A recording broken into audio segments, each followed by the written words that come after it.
Boas-vindas a todas as pessoas no nosso canal do YouTube da Ampu Bahia. E hoje é 19 de agosto de 2022, se comemora o Dia do Historiador e o Dia da Historiadora.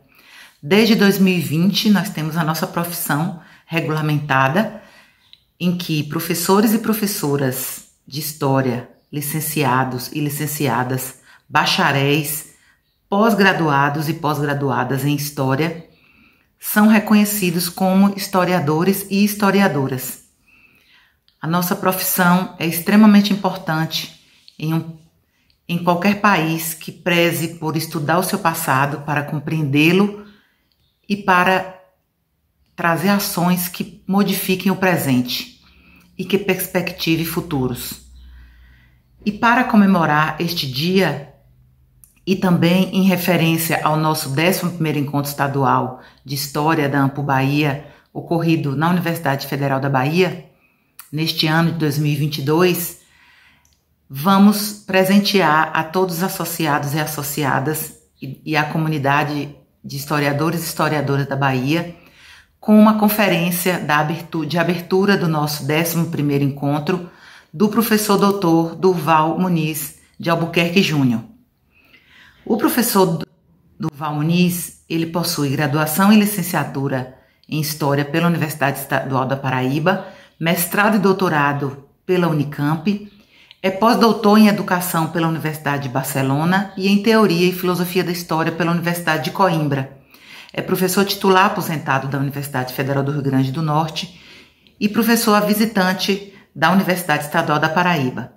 É professor permanente dos programas de pós-graduação em História da Universidade Federal de Pernambuco e da Universidade Federal do Rio Grande do Norte. Bolsista de Produtividade em Pesquisa, 1A do Conselho Nacional de Desenvolvimento Científico e Tecnológico, CNPq.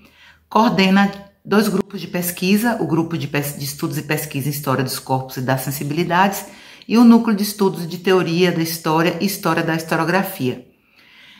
E também um outro grupo de pesquisa chamado História dos Sertões. O professor Durval Muniz atua principalmente nos seguintes temas: gênero, Nordeste, masculinidade, identidade, cultura, biografia histórica, produção de subjetividades e história das sensibilidades. Publicou diversos livros e artigos, mas o seu livro mais conhecido, fruto da sua tese de doutorado, intitulado A Invenção do Nordeste e Outras Artes, já está na sua 5ª edição e na 6ª reimpressão. É um sucesso de leitura e uma importante análise sobre a história do Nordeste. A partir deste livro, dessa tese de Durval, nunca mais se falou sobre o Nordeste da mesma maneira, e por isso seu livro tem inclusive servido para peças de teatro e recentemente para a composição do álbum da cantora do Rio Grande do Norte, Juliana Linhares, intitulado Nordeste Ficção. Recomendo fortemente que escutem este álbum, que escutem a cantora Juliana Linhares, que é também inspiração para a conferência de hoje, intitulada O Frivião que Não Deixa Se Aquietar, que faz referência a uma música do álbum da Juliana Linhares, e cujo subtítulo dessa conferência diz Afetos, Forças, Acontecimentos e Descolonização do corpus historiográfico. Com vocês, o brilhante e sempre necessário professor Durval Muniz de Albuquerque Júnior. A Lina, a todos os que fazem a Ampu Bahia pelo convite, homenagear, né, as mulheres caribenhas, latino-americanas, mulheres negras, latino-americanas e caribenhas, aí na figura de Teresa de Benguela, que, né, foram homenageadas no dia de ontem, quando essa fala deveria ter acontecido. O título da minha fala é O Frivião que Não Se Deixa Aquietar, Afetos, Forças, Acontecimentos e Descolonização do Corpus Historiográfico. Esse é um texto em homenagem à cantora Juliana Linhares, que me deu a alegria de lançar o seu primeiro CD, chamado Nordeste Ficção, inspirado no meu livro A Invenção no Nordeste. Eu me inspiro no disco para pensar essas questões que vou tratar para vocês aqui. Eu começo justamente com uma citação dessa canção, O Frivião. Vem me abraçar, vem se amar, sacudir, vem dançar, vem falar, se esfregar, se perder, libertar. Em toda forma de amor, há motivo para a gente lutar. O coração na canção grita que assim não dá não. Tradição, mutação, vida e evolução. O frivião que não deixa se aquietar. As carnes dão materialidade ao humano. É através delas que ele faz presença no mundo. São as carnes, elemento central na elaboração social e cultural dos corpos, que nos põem em contato com as entidades que povoam e constituem o mundo. Por serem sensíveis, por serem sencientes, as carnes se deixam impressionar, se deixam tocar, são levadas a se mover no contato com os demais entes que compõem o mundo. Há duas formas através das quais nos apropriamos da matéria-mundo. Na primeira, apreendemos o mundo como formas, o mundo já formado, o mundo visível ao olho, conjunto de formas através das quais estabelecemos relações de semelhança e diferença. Na segunda, apreendemos o mundo como campo de forças, como intensidades. As forças do mundo se encontram com o corpo, que é percorrido por ondas nervosas, por disparos energéticos. Chamamos a primeira forma de apreensão do mundo de percepção. É ela que, convocada na hora de nos apropriarmos das formas já existentes ao nosso redor, é ela que retém as imagens, os esquemas perceptivos que ganharão nome, sentido, definição, a partir do arquivo de designação das coisas que cada cultura põe à disposição dos seus integrantes. A segunda forma de apreendermos o mundo é o afeto. Através dos nossos órgãos do sentido, somos tocados por dimensões invisíveis do mundo, por forças ainda não expressas ou transformadas em formas, como a emoção, o desejo, a pulsão, o sentimento, a paixão. Diante da alteridade do mundo, ativamos essas diferentes potências da subjetividade. Diante das formas, ativamos as grades de classificação, de apreensão, de designação das coisas que fazem parte do arquivo da cultura na qual nos inserimos. Lançamos mão da visibilidade, da lisibilidade, da audibilidade vigentes. Projetamos sobre elas sentidos, em grande medida já existentes e prevalecentes. As formas trazem até nós um mundo estabilizado, regido pela identidade e pela semelhança, um mundo organizado e ordenado pelos poderes. Já os afetos trazem para a subjetividade a presença viva do outro, a vitalidade do mundo, produzindo efeitos de intensificação ou de enfraquecimento das forças vitais que nos compõem, ampliando ou reduzindo a nossa potência de existir. Enquanto as formas são presenças materializadas, mesmo que seja através de representações, de símbolos, de descrições, de imagens, remetendo a noções como cópia, mímese, reprodução, os afetos são presenças vivas, que não podem ser representadas ou descritas, mas apenas expressas, num processo de invenção de formas ainda não existentes no mundo, de criação performática de corpos, rostos, gestos, poses, num jeito de ser, de sentir, de pensar, numa forma de sociabilidade, num estilo de existência, num território existencial. Quando afetados pelo mundo, podemos deixar passar ou não esses afetos, tragando o mundo, seguindo e fazendo passar o que nos afeta, passando bem ou passando mal, constituindo territórios para habitar. O corpo que produzimos para a captação das formas é um corpo expectante, um corpo contemplativo, um corpo cujo centro e resumo é o olho, que se notabiliza pela capacidade de visualizar, de distinguir as formas, de fazer a autópsia dos corpos e dos entes que compõem o mundo.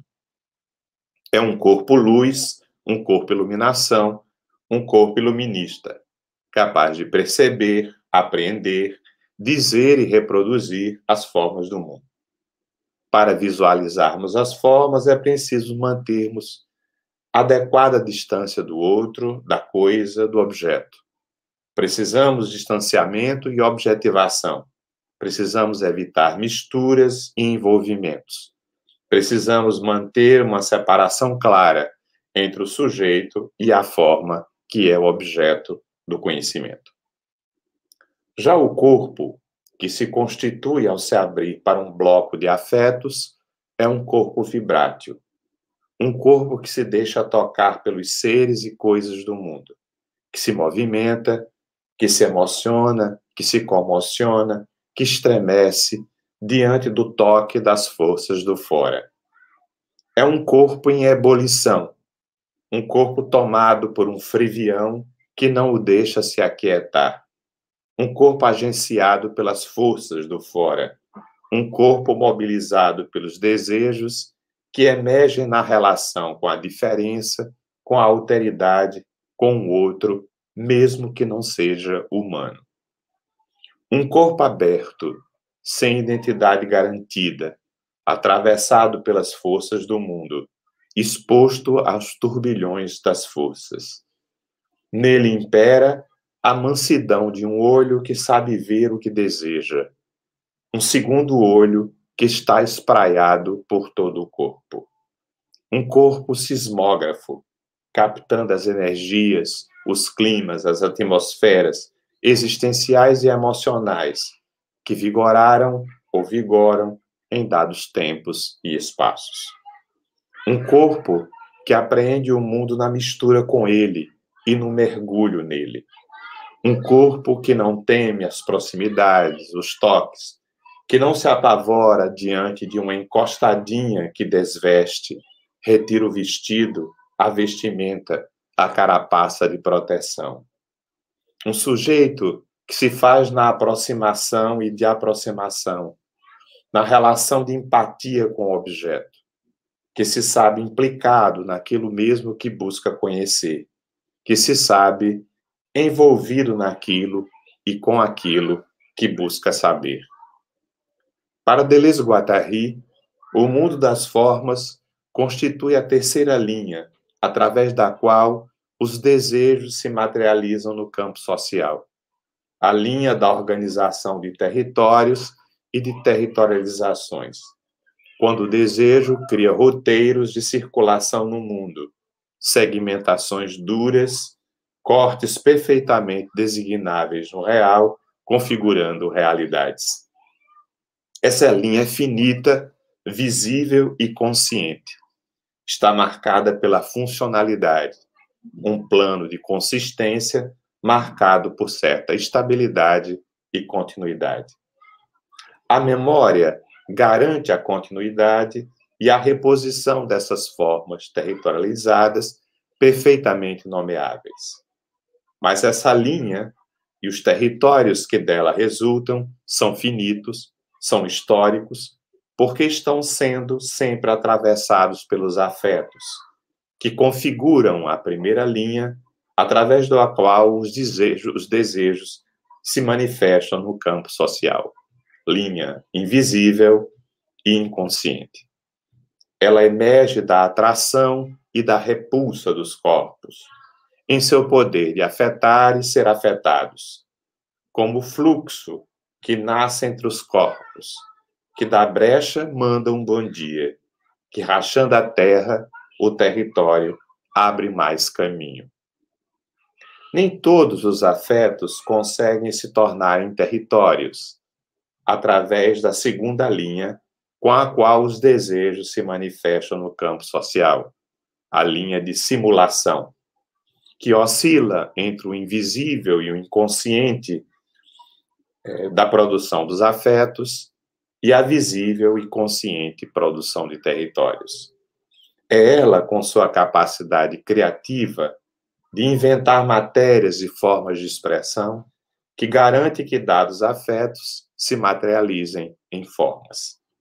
Portanto, todas as formas sociais são cristais de afeto, guardam em sua constituição rastros, sintomas dos afetos que as motivaram. Aqueles afetos que não se conseguem se materializar em formas, que escapam da captura do território, traçam linhas de fuga, devires, que abrem o campo social para mutações, mudanças, transformações, rupturas, que se dão por variações infinitesimais que se operam imperceptivelmente por pequenas dentadas no tempo. Se precisamos da nossa capacidade de atualização das formas que existem ou existiram no mundo, se precisamos repor através da memória e da história essas formas que vão nos dar certa sensação de continuidade, de ordem, de segurança de que o mundo continua, os afetos, as linhas de fuga, são essenciais para que criemos e inventemos formas novas de vida, subjetividades e sujeitos outros, novos modos de relações sociais. Possamos constituir novas corporeidades, possamos pensar diferentemente, possamos produzir novas formas de conhecimento. Se nos apegarmos às formas já existentes no mundo, se buscarmos apenas a reposição e reafirmação do que já existe, tendemos a ser conservadores e reacionários.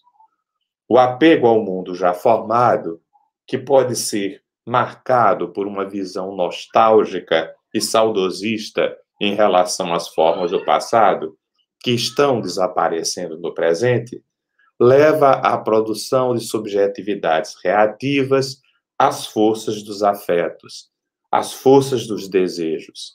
Há um medo fóbico e pânico em relação ao próprio corpo sensível, a sensibilidade através do qual essas forças atuam sobre nós.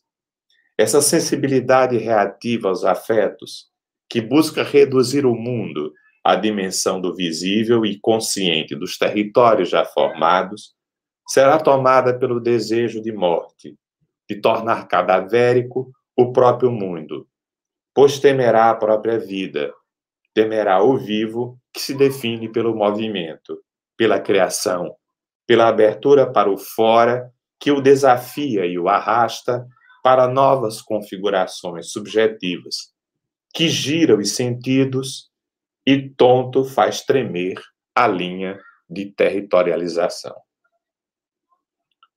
Os historiadores tendem a escrever a história das formas, das distintas formações sociais que existiram ao longo do tempo.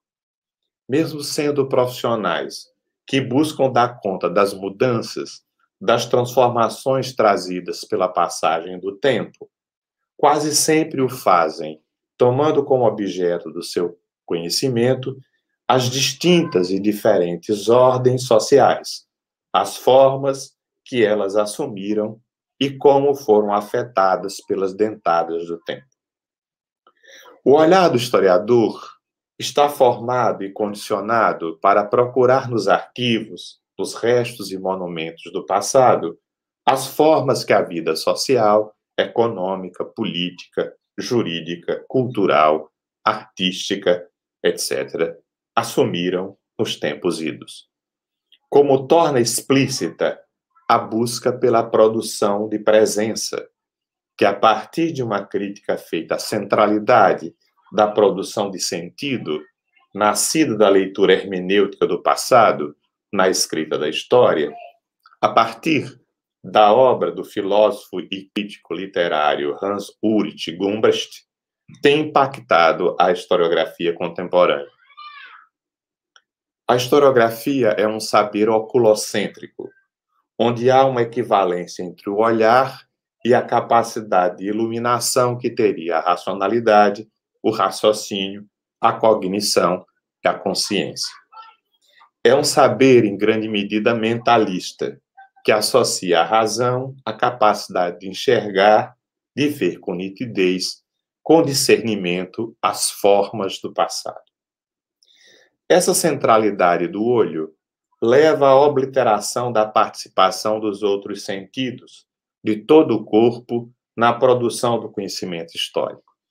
Essa suspeita em relação ao corpo, essa redução do corpo ao olhar e à cabeça, tem um lastro profundo no pensamento ocidental, marcado pela condenação das carnes, pelo pensamento cristão e pela definição do homem, do humano, através da racionalidade, da inteligência e do juízo.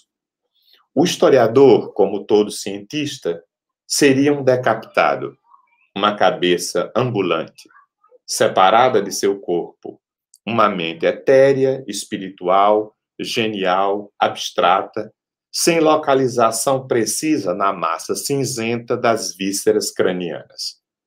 O historiador possuiria um olho soberano, um olhar mais localizado da mente do que no olho, capaz de sobrevoar as cenas do passado, um olhar onipresente, desalojado de seu corpo, um olhar a voo de pássaro, um olhar de águia, separado do aprisionamento a uma caixa craniana, a uma caveira. Essa imagem do historiador visa apartá-lo de tudo aquilo que é ter um corpo, que ser um corpo significa e implica. Ter e ser um corpo implica ser sujeito aos afetos do mundo. Ter e ser uma sensibilidade, um ser sensível, ser tocado e afetado pelas coisas do fora. Implica ser movido permanentemente, internamente, pelas afecções que as coisas e as pessoas produzem em seus órgãos do sentido. Implica ser comovido, ser emocionado, implica ser apaixonado pelas coisas do mundo, inclusive pelo arquivo, pelos restos, rastros, monumentos do passado.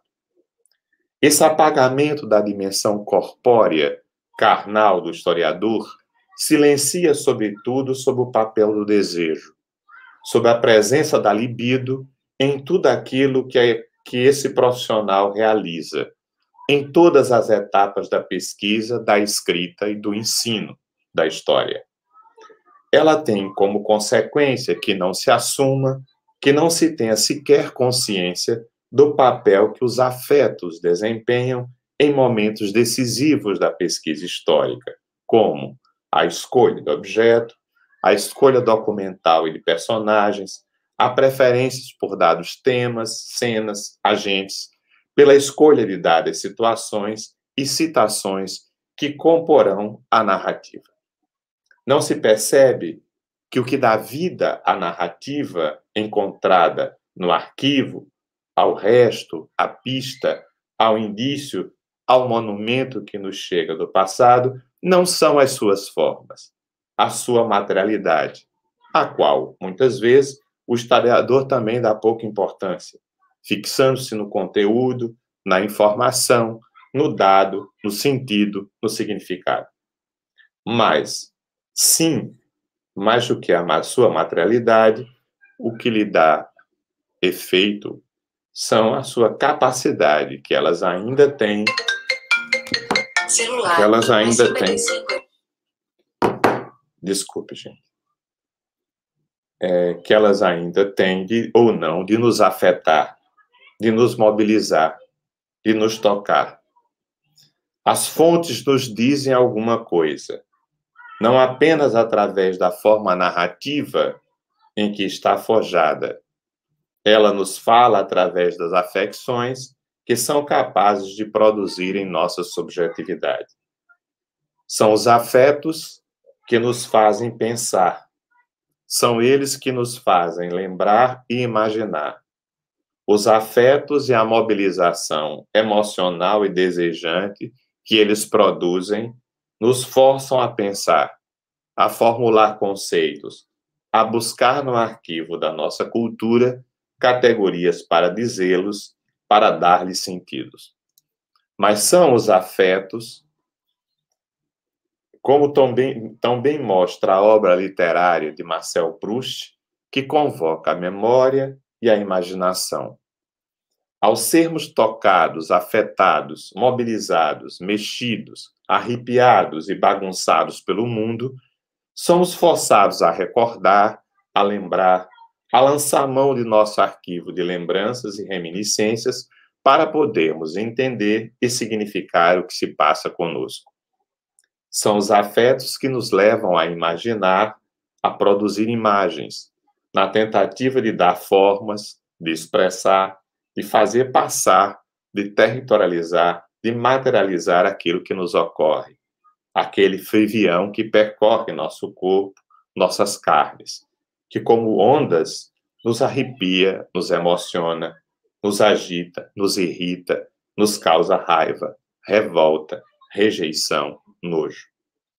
Quando a boca fica assoprando brasa, quando algo parece que vai acabar com o historiador, ele precisa convocar todas as suas faculdades, para em conjunto, sem qualquer hierarquia entre elas, atribuir sentido, dar inteligibilidade e, ao mesmo tempo, figuração para aquilo que lhe tira o fôlego.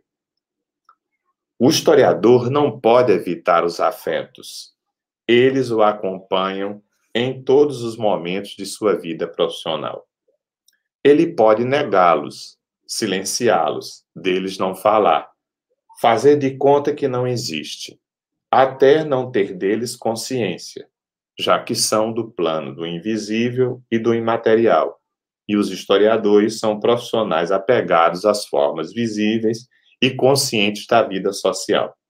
Mas não pode evitar que eles estejam presentes e trabalhando todo o tempo, produzindo sua subjetividade, dando origem aos seus desejos.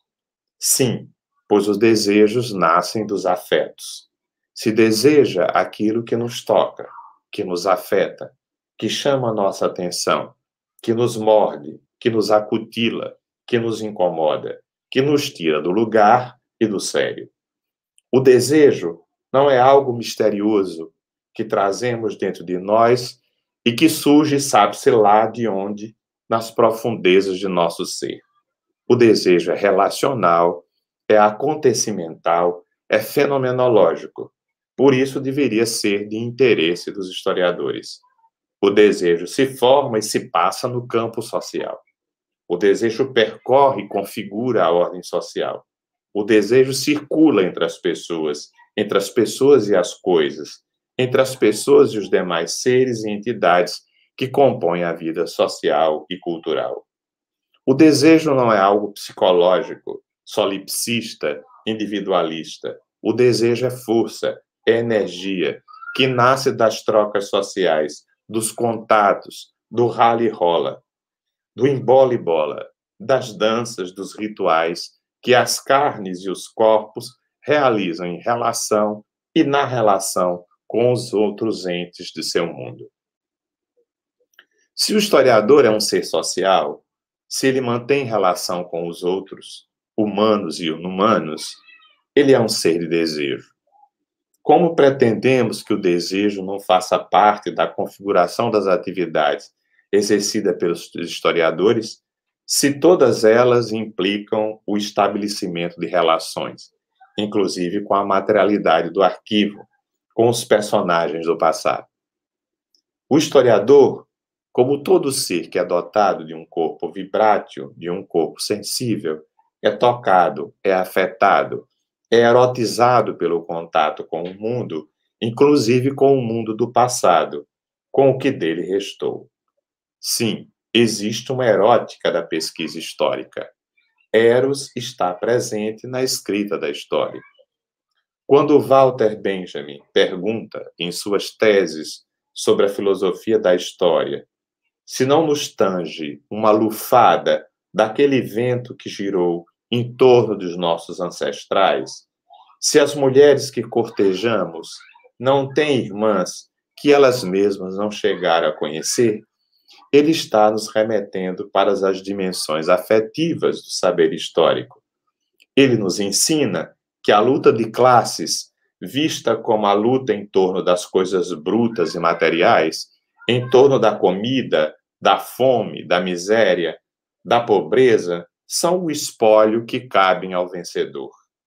Para os vencidos, o que interessa é o que dessas lutas, o que das batalhas, mesmo perdidas, ficou como forças vivas, como forças que ainda são capazes de afetar os homens no presente. Entre eles, o historiador materialista histórico. A confiança, a coragem, o humor, a astúcia, o denodo, que continuam fazendo efeito nos tempos presentes. Essas forças vivas, capazes de mover e mobilizar os homens do presente, são os afetos. Não as formas brutas e materiais a que os historiadores gostam tanto de se apegarem. Um texto de história faz mais efeito quanto mais afetos ele é capaz de mobilizar. Seus argumentos e ideias, seus dados e informações não falam apenas com a nossa cognição, eles dialogam com nossos sentimentos e desejos. O que Benjamin nos diz é que o materialista histórico precisa ficar atento para as mudanças imperceptíveis que se passam nas subjetividades, nos processos de subjetivação, aqueles que produzem os sujeitos, que configuram os modos de ser e existir humanos. A história das formas mortas do passado não passa de uma história de cadáveres e de entulhos. A história deve ser a história das forças vivas, daquilo que no passado ainda nos queima como brasas, que nos dilacera, aquilo que no passado ainda dói, das feridas estendidas no leito sensual das ruas e avenidas, das ladeiras rasgadas por amores imensos, daquilo que no passado ainda faz um furacão no pensamento. A história historicista, que pensa que articular o passado significa reconhecê-lo como efetivamente foi, é uma história das formas ressecadas e sem vida. Uma escrita da história, reduzida a fazer autópsia do passado, a científica e realisticamente tenta exumar as coisas mortas, as formas de antanho, até com seu cheiro de bolor. É uma historiografia fadada a lidar com cadáveres, a produzir a presença de algo sem vida. Para que captar o que de vivo ainda há no passado, as brasas de esperança que ainda brilham e ardem sob as cinzas dos tempos, é preciso treinar esse segundo olho que está em todo o nosso corpo. É preciso ser capaz de captar uma imagem que fulgura num instante de perigo.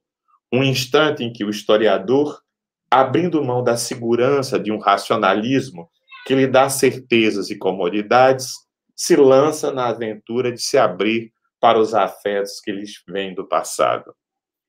Para Benjamin, só saímos do conformismo se abandonarmos a paixão pelas formas, se não nos conformarmos às formas já dadas e consagradas do passado. Escovar a história contra pelo significa se deixar arrepiar, ficar com os pelos de ponta, com a pele de galinha, como diz os espanhóis, ao entrar em contato com os seres e cenas que habitam o arquivo que nos vem do passado.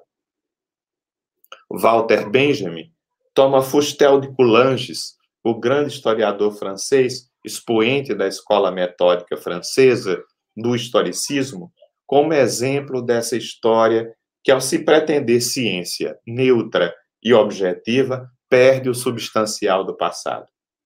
Presidida por uma ascese, próxima daquela pregada pelos teólogos medievais e que terminava por resultar em melancolia, a historiografia era entendida como esse aprisionamento realista ao que foi, ao que se passou, tomando a realidade pelas formas existentes, reduzindo a realidade humana à dimensão visível e consciente, obliterando toda a dimensão invisível, inconsciente, afetiva, desejante, sensível da realidade. Flaubert teria dito: poucas pessoas hão de adivinhar quão triste é preciso ter estado para ressuscitar Cartago. A imagem cultivada por muitos colegas historiadores lembra essa seriedade, essa tristeza, esse pesadumbre, quando não cultivam uma imagem de seres agressivos, raivosos, indignados, ressentidos e mordazes.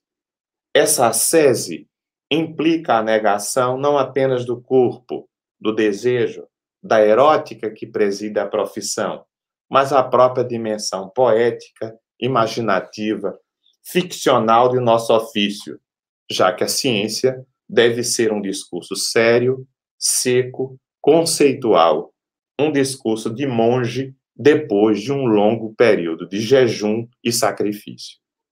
Os historiadores raramente se referem a si mesmos em seus textos, raramente dizem eu, e normalmente só o fazem nos textos introdutórios de seus trabalhos para descrever os sacrifícios, as renúncias, as peregrinações, os percalços, as dores e sofrimentos do processo de pesquisa, construindo, ao final, uma imagem heróica de si mesmos, seres que atravessaram o deserto e chegaram à terra prometida. Cristãos, sempre cristãos, com sua lógica ascética e sacrificial.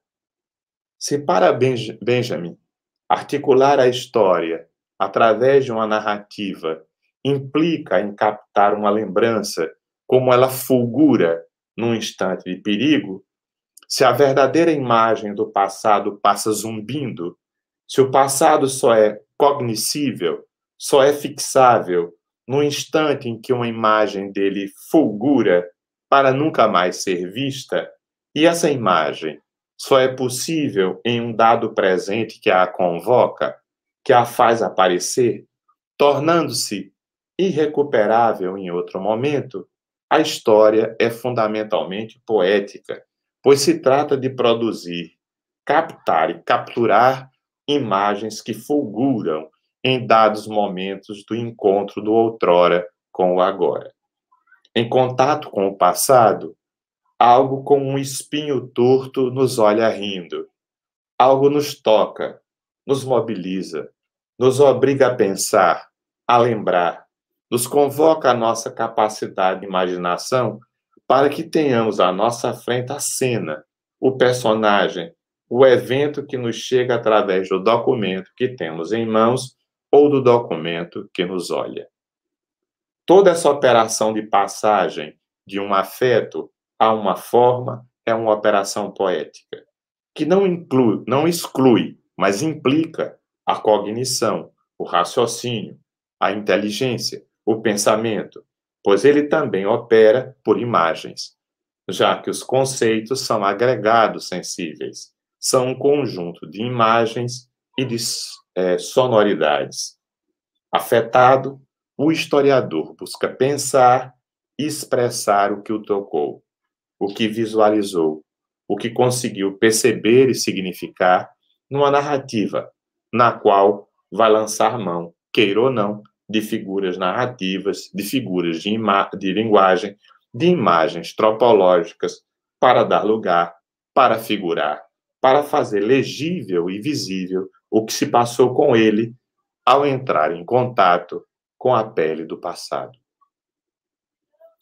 Quando Walter Benjamin nomeia de conformista a maneira de entender e escrever a história que se atém às suas formas dadas, às dimensões visíveis, conscientes, materiais da existência humana, ele está chamando a atenção para a dimensão política desse aprisionamento a um mundo formado, que é o mundo dos vencedores. O conformismo nas hostes da social-democracia alemã se devia, segundo Benjamin, ao partilhamento da mesma visão de tempo e história das hostes fascistas. Uma visão que privilegiava o mundo das aparências, da pretensa realidade de progresso e desenvolvimento industrial, o mundo das formas burguesas.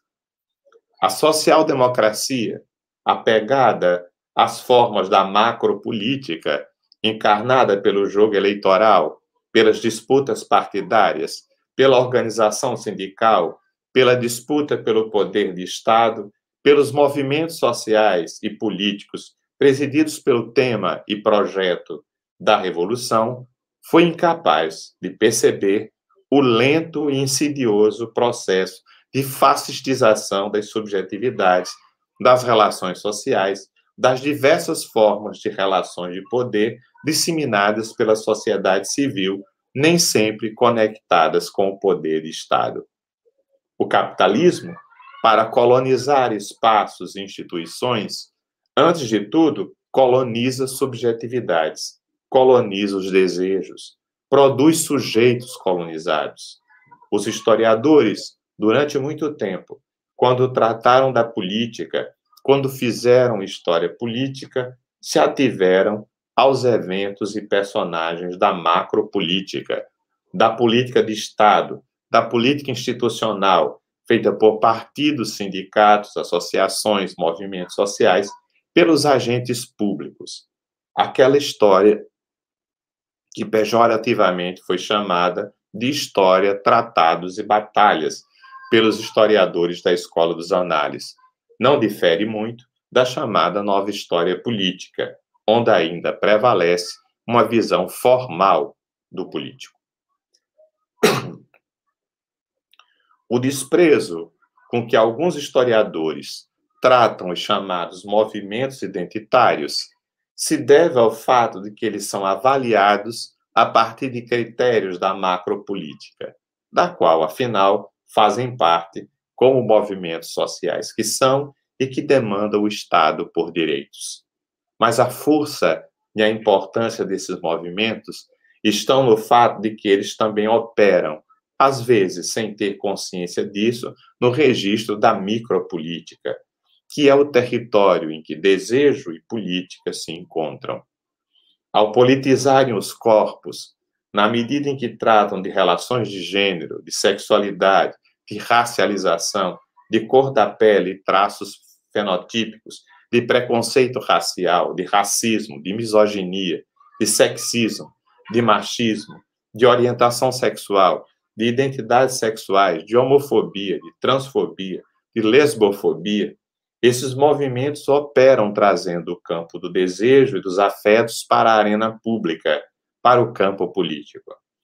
Eles explicitam que os afetos, os desejos, as sensibilidades, as emoções, os sentimentos, que se expressam através de gestos, ações, performances, de rituais, de rostos e de corporeidades, são radicalmente políticos, porque são forças, são energias que nos movem e que nos fazem agir.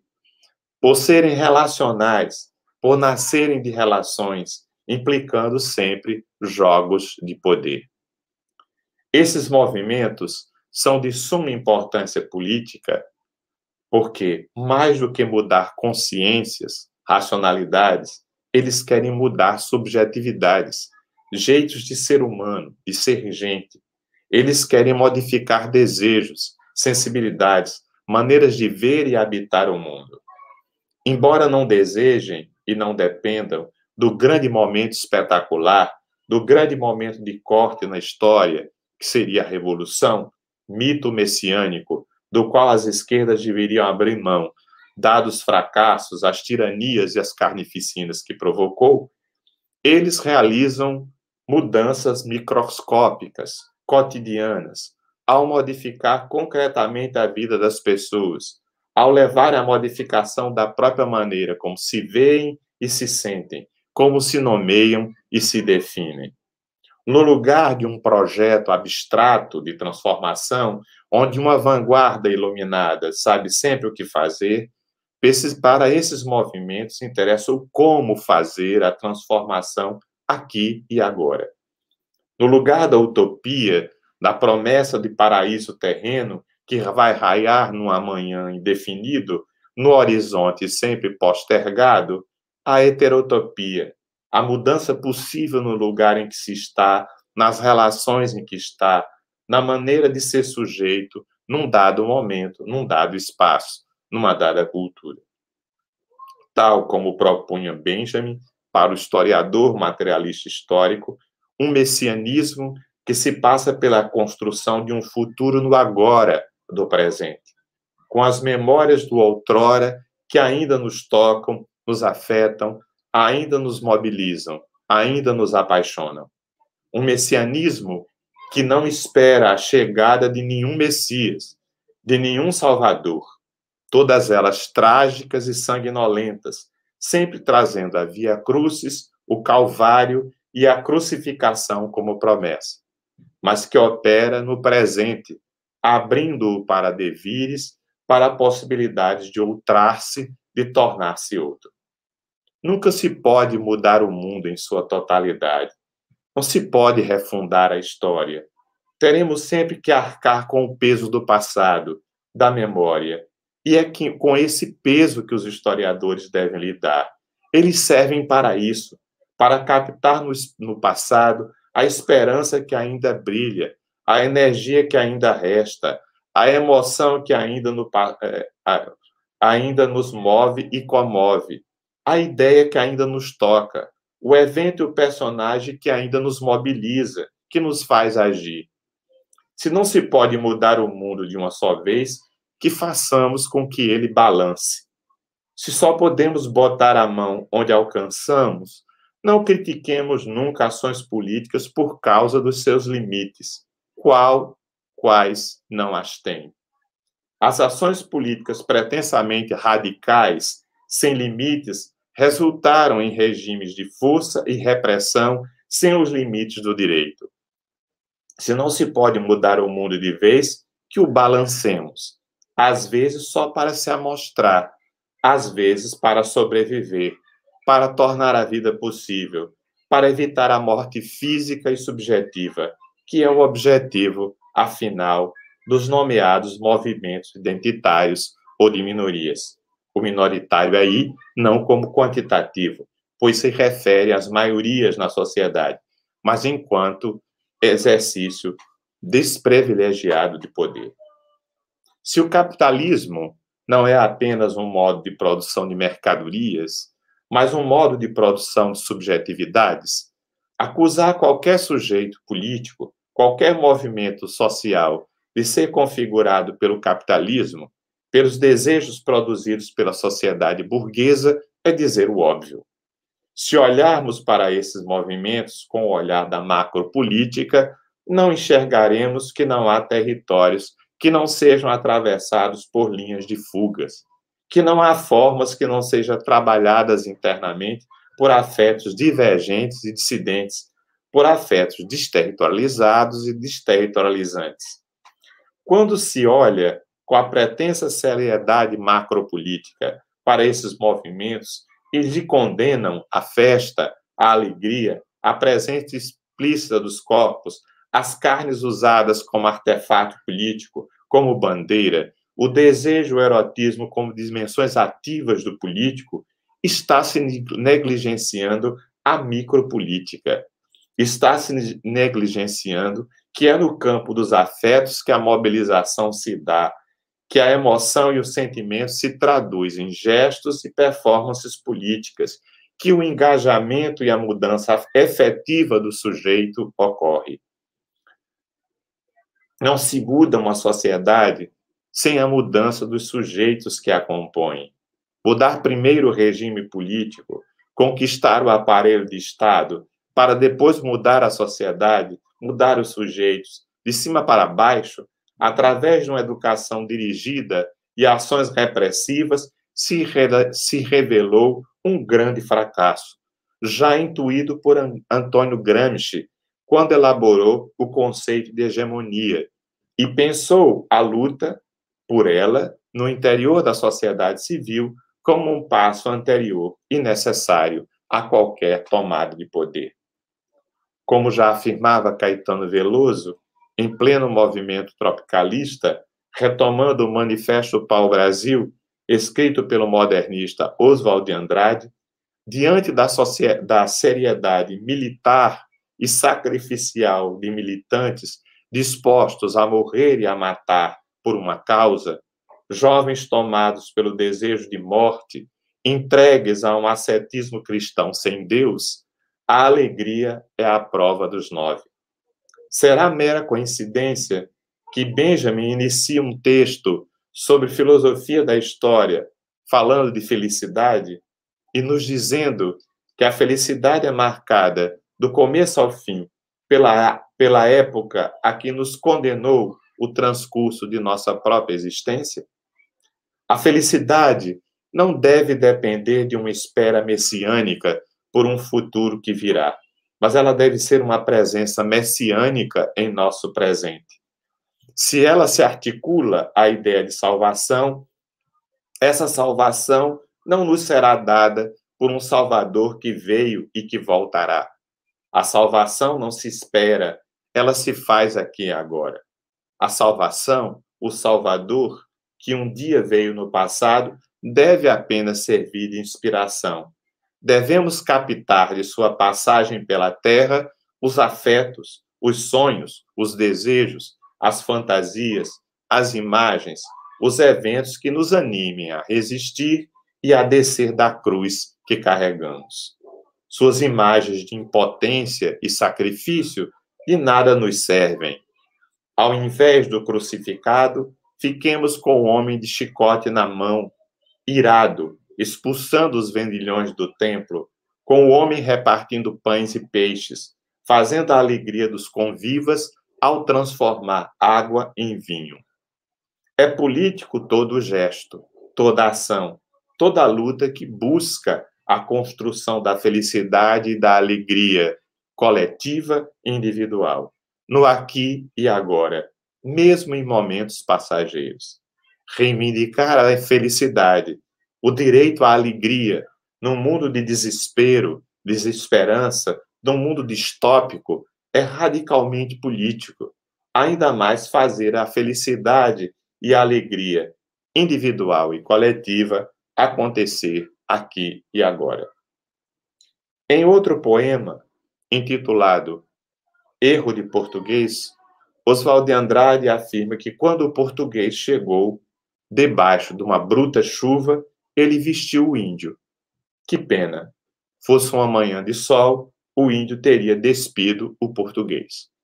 Ou seja, Oswald de Andrade intui nesse poema que a colonização começou pela dominação sobre as carnes dos nativos. O gesto fundante da colonialidade entre nós seria a fabricação de uma nova corporeidade para os povos originários. A colonização, tantas vezes apresentada pela historiografia portuguesa e brasileira como sendo uma dada racionalidade, teve início não por formas racionais, mas pelos primeiros afetos que se desenrolaram entre os invasores e os nativos. O desejo de colonizar, antes mesmo de se materializar em rituais como o chantar do marco da conquista ou a celebração da primeira missa, se expressou na erótica entre o corpo dito civilizado e o corpo dito selvagem.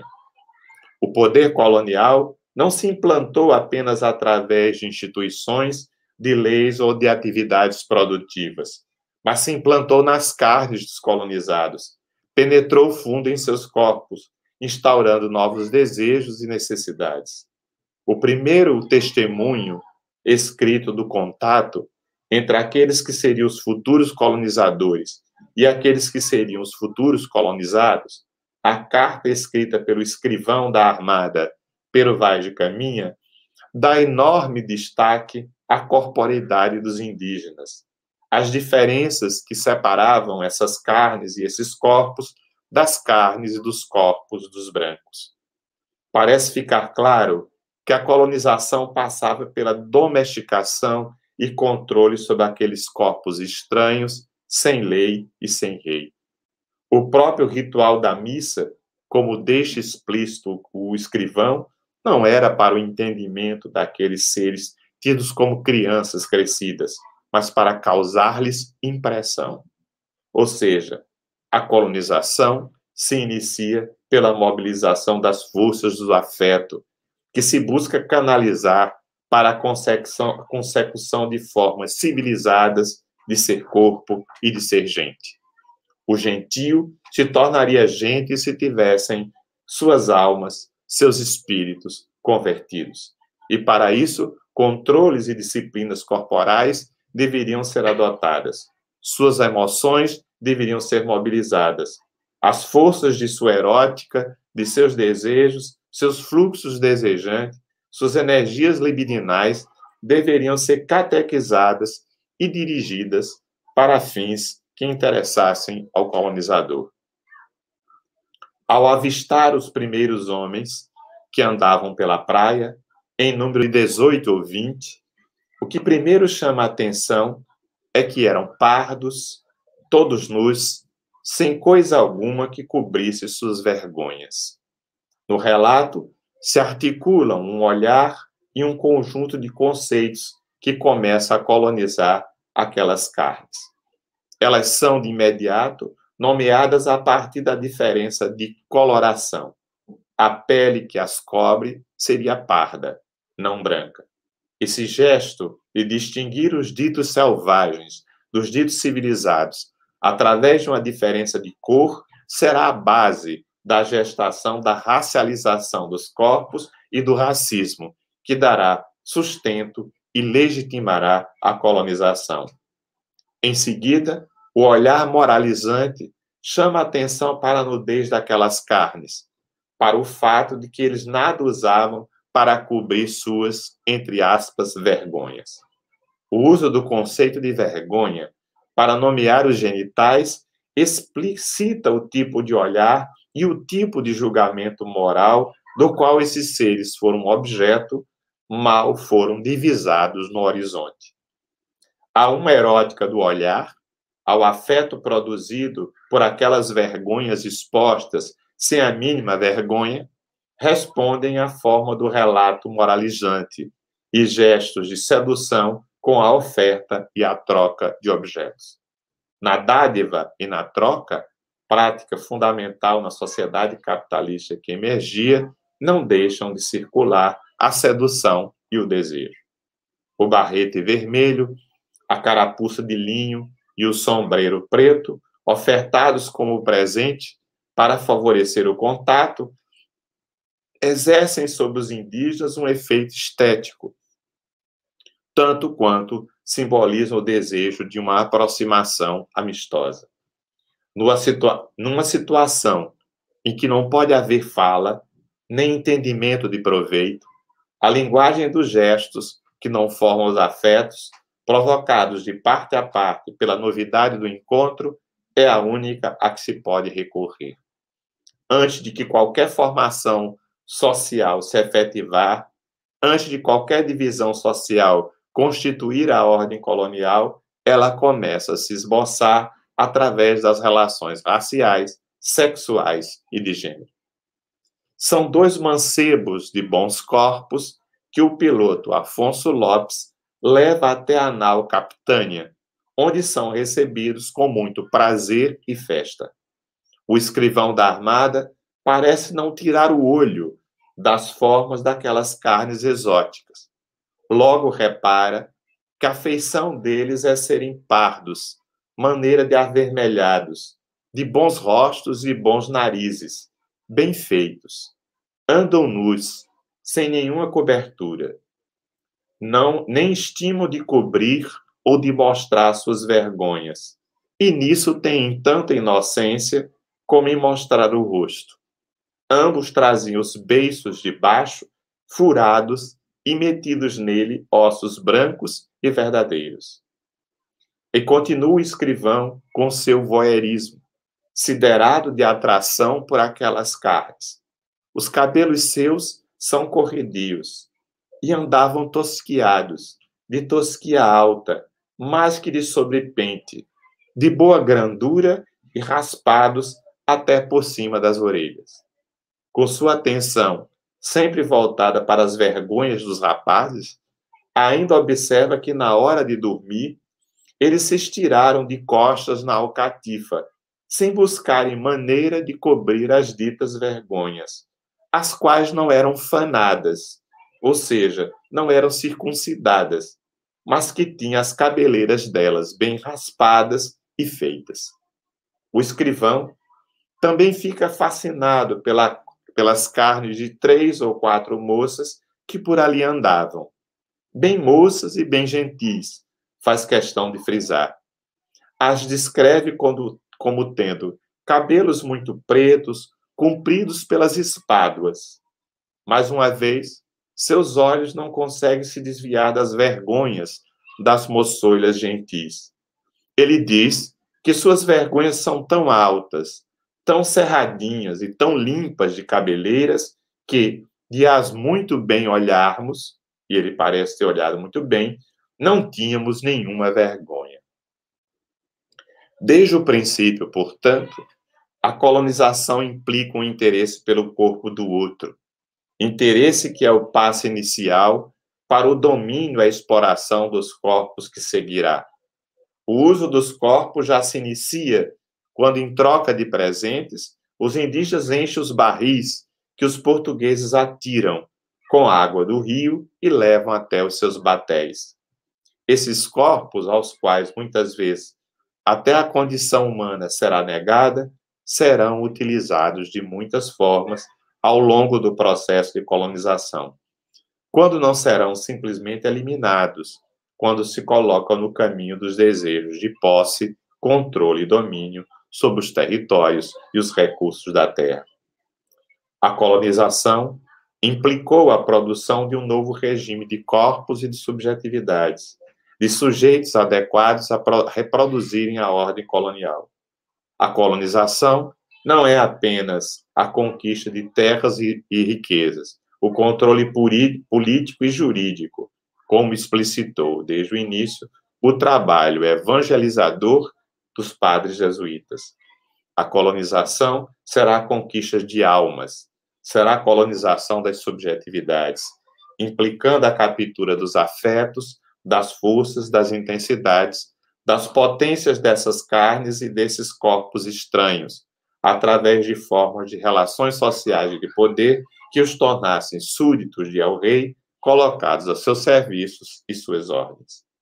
A colonização se implanta nas carnes e coloniza os desejos e os afetos. Por isso, a descolonização não é uma questão apenas de racionalidade, de teoria, de maneiras de pensar. A descolonização tem que atingir os gestos automáticos, os comportamentos inconscientes, os rostos e as corporeidades, fruto de uma educação e de um aprendizado colonizadores. Descolonizar as mentes, mas também as práticas ritualísticas, os costumes, as ditas tradições, as formas corporais com que as afecções colonizadoras ganharam forma. Quando a militância decolonial se concentra apenas nas dimensões visíveis das formações sociais, quando se dirige apenas aos desejos e afetos já formados, já transformados em formas cristalizadas, quando se reduz a descolonização às dimensões da macropolítica, outras dimensões que permitem o funcionamento da colonialidade entre nós são negligenciadas e esquecidas. Não somos apenas mentes colonizadas. Não são apenas as mudanças conceituais que levarão a uma visão e uma postura descolonial. Somos carnes e corpos colonizados. Os afetos e desejos capturados constantemente pelas formas oferecidas pela colonialidade, pelo mundo já formado da ordem colonial. O ser colonizado não se passa apenas no plano das ideias, mas no plano dos afetos, das intensidades das forças. A colonialidade é uma força que habita nossas carnes, que está implantada na superfície das nossas corporeidades, que as organiza e estrutura, que dá a elas sentidos e significados. A empresa colonial começou por uma violenta repressão às corporeidades indígenas. Ela procurou colonizar não apenas as alminhas indígenas, mas através delas domar e domesticar aquelas carnes estranhas e insubmissas. O teatro jesuíta buscou ser não apenas uma escola de valores, ideias e costumes, uma estratégia de catequese religiosa, mas um espaço de encenação de modelos de corpos, de corporeidades adequadas a um cristão, a um ser civilizado. Suas encenações não buscavam apenas falar para as consciências dos indígenas, mas afetá-los, provocar neles emoções e sentimentos, como o medo e o terror. Paixões tristes que canalizassem a potência de suas libidos para o trabalho e para a prática dos rituais da fé cristã, produzindo desejos e vontades no sentido daquilo que a colonização e seus agentes esperavam. Portanto, descolonizar exige um investimento na micropolítica dos afetos e dos desejos, na produção de subjetividades, de sujeitos que consigam dar formas divergentes e distintas à potência de suas libidos, que seus desejos se desviem da maquinaria dominante da ordem capitalista, que a potência do ser vivo não se deixe capturar pelas forças mortíferas do poder de domínio, de exploração e de colonização, que se enfatize os acontecimentos contra as estruturas, os afetos em detrimento das formas, as forças da vida em contraposição às forças fascistas da morte. É isso. Muito obrigado a todos vocês. Um abraço a todos.